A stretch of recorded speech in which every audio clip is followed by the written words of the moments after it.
नमस्कार, हिमाचल बुलेटिन में आपका स्वागत है। पेश है आज के समाचार।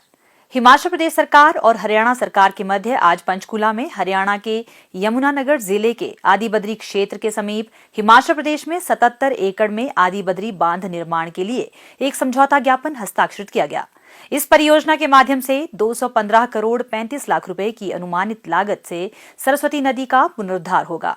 हिमाचल प्रदेश के मुख्यमंत्री श्री जयराम ठाकुर और हरियाणा के मुख्यमंत्री श्री मनोहर लाल खट्टर की उपस्थिति में दोनों राज्यों के मुख्य सचिवों ने राज्य सरकारों की ओर से समझौता ज्ञापन पर हस्ताक्षर किए। इस ऐतिहासिक अवसर पर मुख्यमंत्री श्री जयराम ठाकुर ने कहा कि इस समझौता ज्ञापन से प्रधानमंत्री श्री नरेंद्र मोदी की परिकल्पना साकार होगी। उन्होंने 3 अप्रैल 2014 को कुरुक्षेत्र में जनसभा को संबोधित करते हुए सरस्वती नदी का पुनरुद्धार करने के प्रति अपनी प्रतिबद्धता जताई थी। श्री जयराम ठाकुर ने कहा कि यह परियोजना हिमाचल प्रदेश के लिए अत्यंत लाभदायक सिद्ध होगी, क्योंकि इससे प्रदेश को प्रतिवर्ष 3.92 हेक्टेयर मीटर पेयजल की आपूर्ति होगी और प्रभावित बस्तियों में सिंचाई के लिए 57.96 हेक्टेयर मीटर पानी निर्धारित किया जाएगा। उन्होंने कहा कि बांध का उपयोग न केवल सरस्वती नदी के पुनरुद्धार के लिए किया जाएगा, बल्कि इससे क्षेत्र में जल संरक्षण को भी सहायता मिलेगी। उन्होंने कहा कि इस परियोजना के लिए पूरी धनराशि की व्यवस्था हरियाणा सरकार द्वारा की जाएगी। मुख्यमंत्री ने कहा कि दोनों राज्य सरकारें परियोजना के प्राथमिक उद्देश्य से समझौता किए बिना स्वयं के संसाधनों का उपयोग करके स्थानीय लोगों के कल्याण और विकास के लिए आवश्यक बुनियादी सुविधाएं विकसित करने के साथ पर्यटन परियोजनाएं बनाने के लिए भी स्वतंत्र होंगी।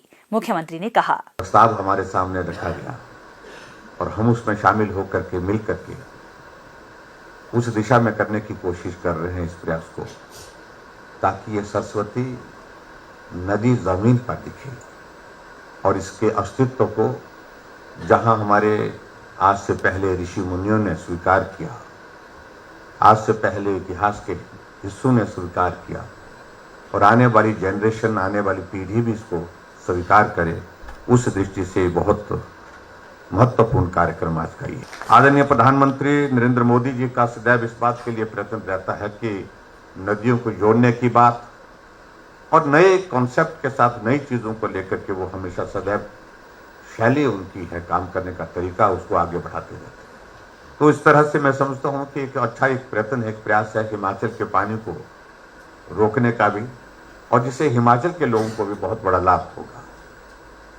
और मैं ये समझता हूँ निश्चित रूप से जब ये परियोजना बन करके तैयार होगी आने वाले समय में, तो इससे पर्यटन की दृष्टि से भी जो हमारा इलाका है, जो हिमाचल प्रदेश का, जो डैम के साथ जो जिसमें थोड़ा एरिया जो हमारा सबमर्ज हो रहा है, जहाँ वो इसकी झील बनेगी, डैम बनेगा, जब वो बन करके तैयार होगा तो पर्यटन की दृष्टि से भी मैं समझता हूँ कि उस इलाके का एक बहुत बड़ा जो है वो उधार होगा, उसमें एक बहुत अच्छा एक पर्यटन का एक केंद्र बनाने की स्थिति में भी हम वहाँ पर हो पाएंगे।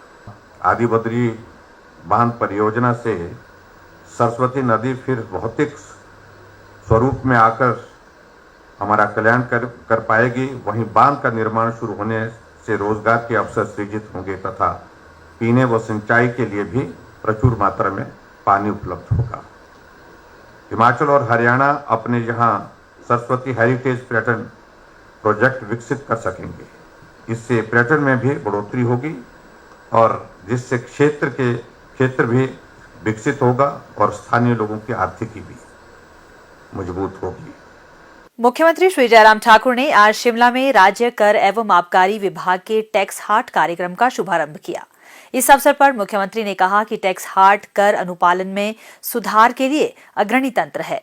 उन्होंने कहा कि कर राष्ट्र के विकास एवं समृद्धि में बहुत अहम भूमिका निभाता है। राजस्व के बिना कोई भी प्रदेश समृद्ध नहीं बन सकता।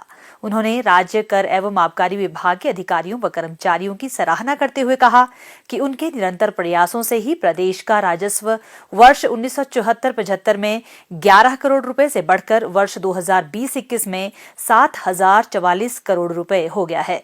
मुख्यमंत्री ने कहा कि हिमाचल प्रदेश के कर प्रशासन की यात्रा सामान्य बिक्री कर अधिनियम 1968 से आरंभ हुई, जो मूल्य वर्धित कर अधिनियम 2005 को पार करते हुए वर्तमान वस्तु एवं सेवा कर तक पहुंची। जीएसटी ने एक राष्ट्र एक कर की उक्ति को सार्थक करते हुए सफल क्रियान्वयन के 4 वर्ष पूर्ण कर लिए हैं। मुख्यमंत्री ने कहा कि प्रदेश सरकार ने व्यापारियों की कठिनाइयों का हमेशा ध्यान रखा है, क्योंकि व्यापारी वर्ग की कर एकत्रीकरण में एक अहम भूमिका है। श्री जयराम ठाकुर ने कहा कि टैक्स हाट की स्थापना हिमाचल प्रदेश सरकार की 2021-22 की बजट घोषणा थी, जिसे आज पूरा कर लिया गया है। इसके माध्यम से सभी हितधारकों की कर से संबंधित जिज्ञासाओं एवं प्रश्नों का समयबद्ध उचित तरीके से निष्पादन हो सकेगा। उन्होंने कहा कि सरकार ने जीएसटी में व्यापारियों को समय समय पर अनेक रियायतें प्रदान की हैं।